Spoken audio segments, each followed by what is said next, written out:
Assalamualaikum warahmatullahi wabarakatuh. Waalaikumsalam warahmatullahi wabarakatuh. Kayaknya aja kan, kita mulai aja ya.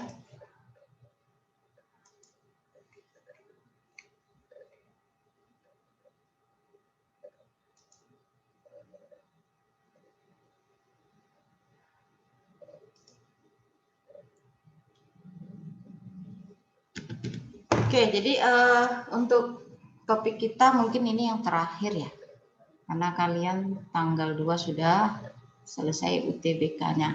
Jadi topik kita hari ini adalah elastisitas. Sebenarnya ini lanjutan dari permintaan, penawaran, dan keseimbangan pasar. Ya, jadi kalau penawaran, permintaan, dan keseimbangan pasar sudah dapat, berarti elastisitas juga tidak begitu sulit ya, karena hanya tinggal meneruskan rumus yang ada di permintaan, penawaran, dan keseimbangan pasar. Nah, kita lihat dari elastisitas yang pertama, yaitu elastisitas harga permintaan dan penawaran. Jadi dalam elastisitas harga, ya ini yang paling sering terjadi dan paling sering muncul di dalam soal. Ya, jadi elastisitas harga permintaan itu merupakan nilai kepekaan jumlah barang yang diminta karena akibat dari perubahan harga. Jadi karena adanya perubahan harga maka akan mempengaruhi jumlah barang yang diminta. Kemudian kalau dari penawaran berarti di sini dari jumlah barang yang ditawarkan gitu ya, ataupun barang yang dari sisi penjual gitu, yang kalau dia permintaan kan tadi dari pembeli, tapi kalau dia penawaran itu berasal dari penjual. Jadi di sini perubahan tingkat kepekaan jumlah barang yang ditawarkan akibat dari perubahan harga. Nah, untuk elastisitas dari harga permintaan dan penawaran itu rumusnya adalah elastisitas sama dengan persen dari delta Q per delta P, atau persen dari jumlah ya, delta dari jumlah barang yang ditawarkan ataupun yang diminta per jumlah persen dari delta harganya. Nah, kalaupun dari rumus yang berikutnya adalah elastisitas sama dengan P per Q ataupun harga per jumlah barang dikali jumlah delta Q per delta P. Ya, jadi di sini delta Q itu merupakan perubahan jumlah barang dan delta P perubahan jumlah harga ya. Nah, jadi di sini inilah rumus yang paling sering digunakan untuk mencari elastisitas harga permintaan maupun penawaran.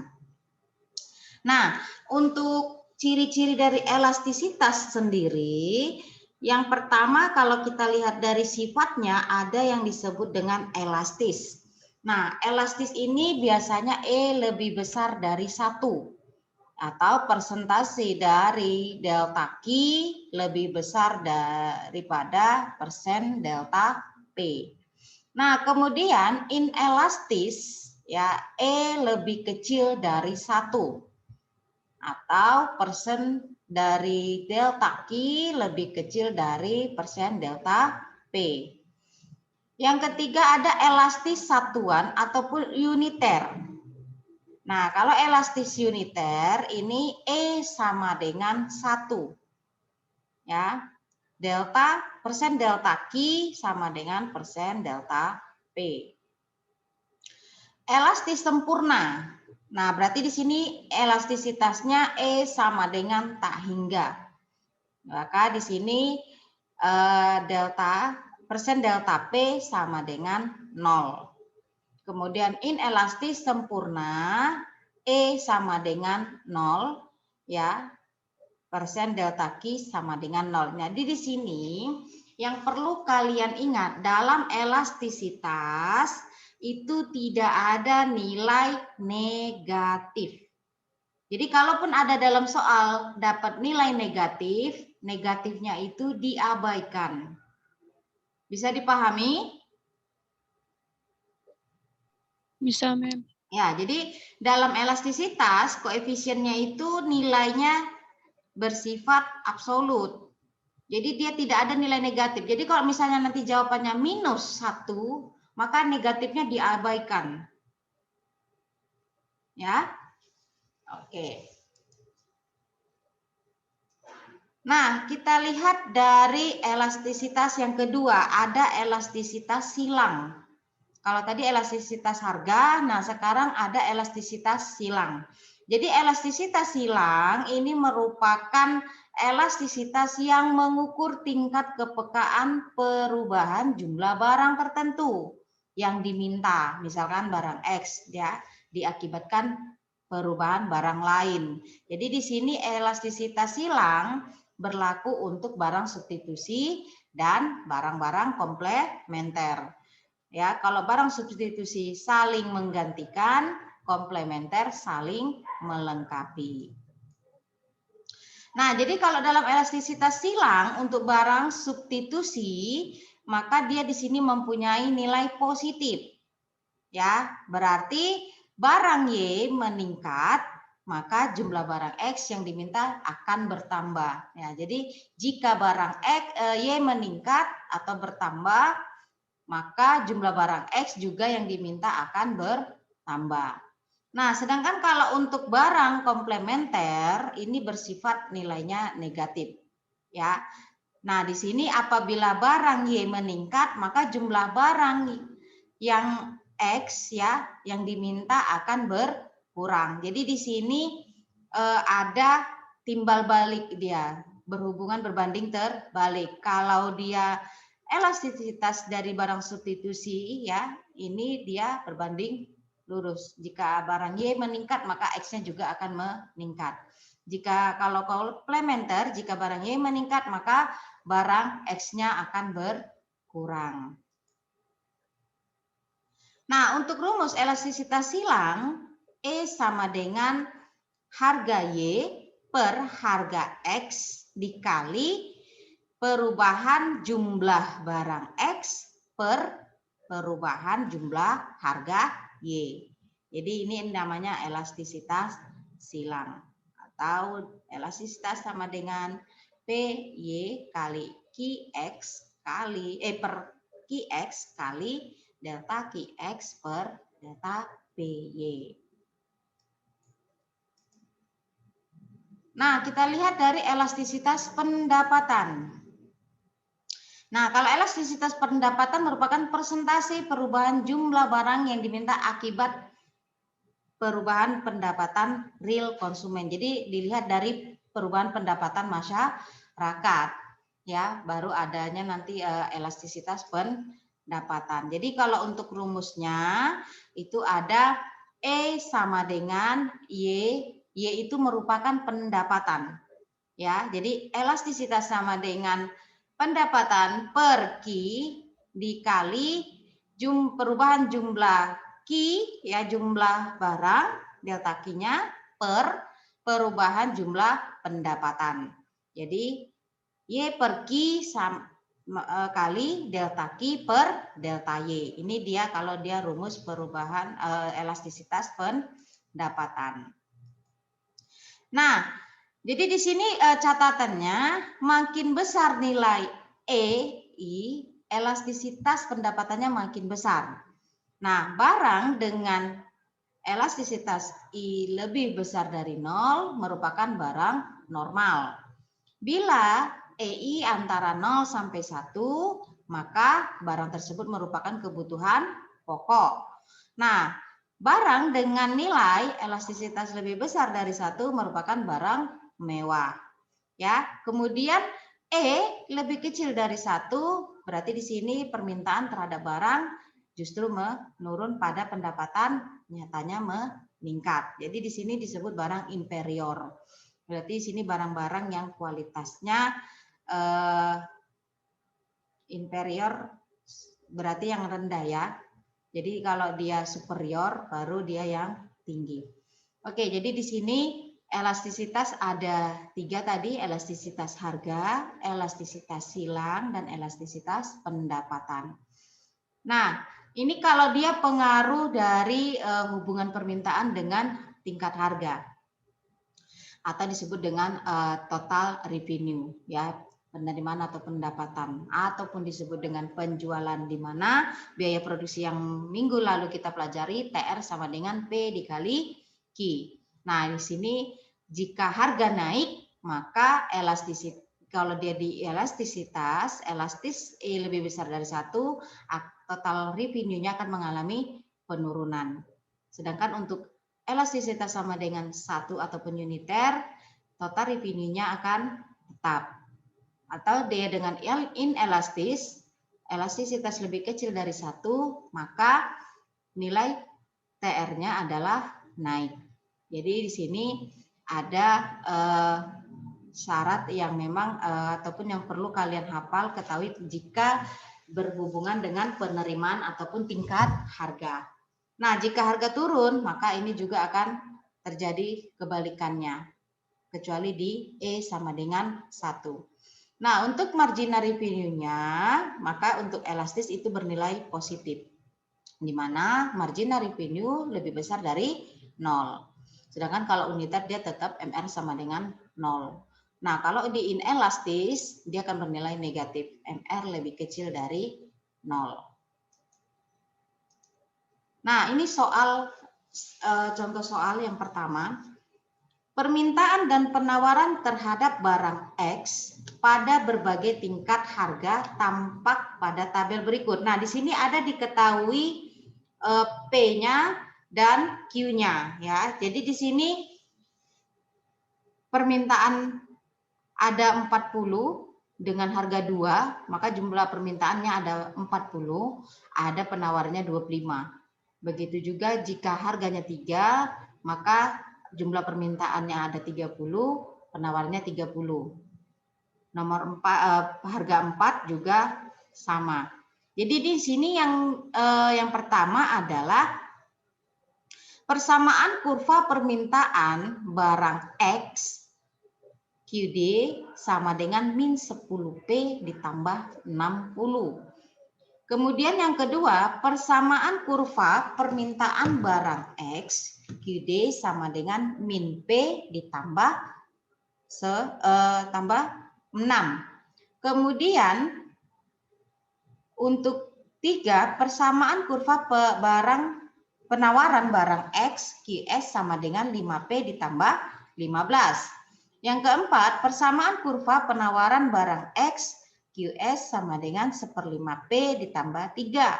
Yang kelima, harga keseimbangan barang X sama dengan PS sama dengan 3. Kemudian 6, jumlah keseimbangan barang X QX sama dengan 30. Di sini adalah yang ditanya persamaan yang benar dari ke-6 pernyataan yang ada dengan gambaran soal seperti ini. Jadi yang perlu kalian hitung, yang kalian cari pertama yang perlu diketahui adalah harga P1, P2, P3, dan P4. Berarti P1-nya ada 2, 3, 4, 5. Sampai itu P4. Kemudian jumlah permintaan berarti QD yang ke-1 ya, itu ada 40, Q2-nya 30, Q3-nya 20. Q4-nya 10. Jadi yang di sini adalah yang ditanya persamaan yang benar dari pernyataan ini dengan soal yang ini. Oke. Nah, kita lihat yang pertama, untuk pembahasan soal yang pertama, maka kita ketahui dulu tadi seperti yang saya katakan, untuk P, QD, dan QS-nya masing-masing ada 4. Nah, kemudian dengan fungsi permintaan QD sama dengan A kurang B kali PD ya.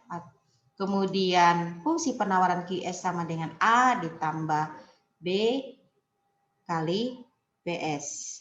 Nah, kemudian kalau kita cari fungsinya yang pertama, maka di sini kita harus cari fungsi dengan rumus yang pertama yang seperti waktu permintaan penawaran, itu kan ada kita mencari fungsi dengan P kurang P1 per P2 kurang P1 sama dengan Q kurang Q1 per Q2 kurang Q1. Oke, coba sambil sama-sama menghitung, Nak. Dengan rumus yang ini, masukkan dulu nilainya. P dikurang P1. P1-nya berapa? 2, Mem. 2. Kemudian P2-nya? 3, Mem. 3 dikurang 2. 2. Nah, coba dihitung. Q-nya tadi ada Q kurang Q1.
Dapat?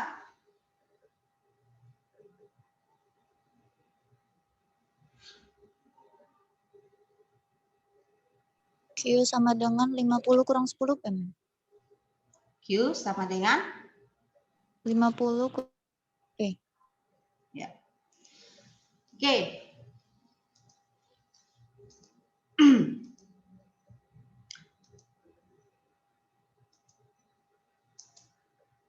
QD sama dengan, tadi berapa, Nak? Kita kali silang itu kan? Iya, Mem. Segitu, Mem. Min 10P ditambah 6? Tambah 60. 10. Itu dapat yang pertama persamaannya. Kemudian kita lihat untuk yang, berarti kalau yang di sini sama itu selisihnya. Nggak jauh beda. Jadi jawabannya itu tetap ya.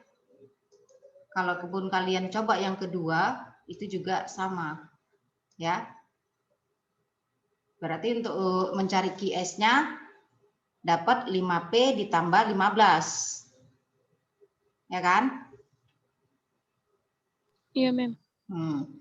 Nah, berarti tadi soalnya kan kita mencari yang pertama, kedua, tiga, dan pilihannya ya. Jadi ini untuk yang pertama tadi QD-nya adalah min 10P ditambah 60, min Mem. 10P ditambah 60.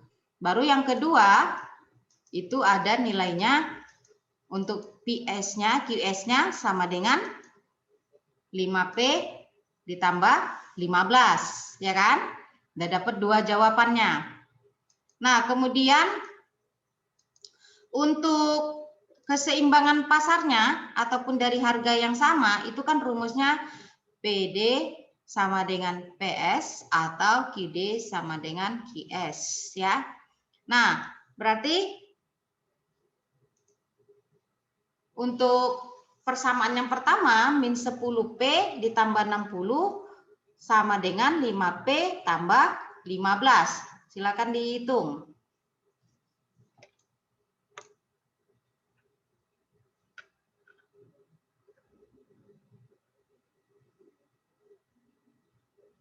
P sama dengan 3, Mem. Berapa? P sama dengan 3. P sama dengan 3. Oke, terus kemudian nilai yang 3 itu masukkan ke persamaan, salah satu persamaannya. Bisa itu Q sama dengan min 10P tambah 60 atau 5P tambah 15. Samanya itu nanti pasti jawabannya. QD sama dengan 30, Mem. Iya, berarti P-nya dapat 3, QD-nya dapat 30 atau nilai Q-nya sama dengan 30. Nah, sekarang dari soal baca, kita lihat soalnya. Ya. Mana pilihannya, Nak?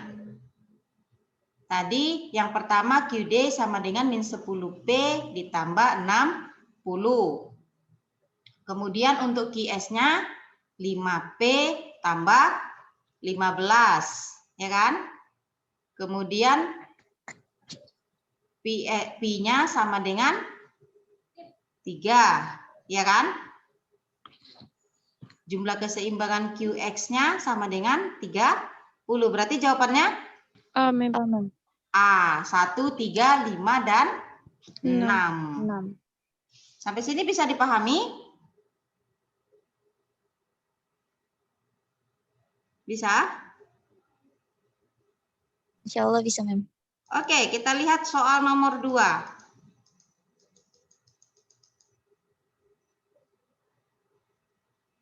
Kita lihat soal nomor 2. Oke, ini.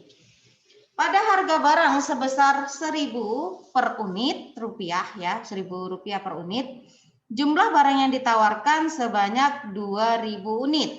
Apabila harga meningkat menjadi 1.200 rupiah per unit, maka jumlah barang yang ditawarkan naik menjadi 2.600 unit.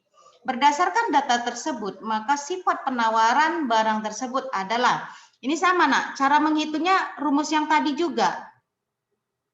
P dikurang P1 per, sama cara ngitungnya. Coba. Itu kan udah diketahui harga pertama, kemudian harga kedua, jumlah barang yang pertama dengan jumlah barang yang kedua. Coba hitung.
Dapat?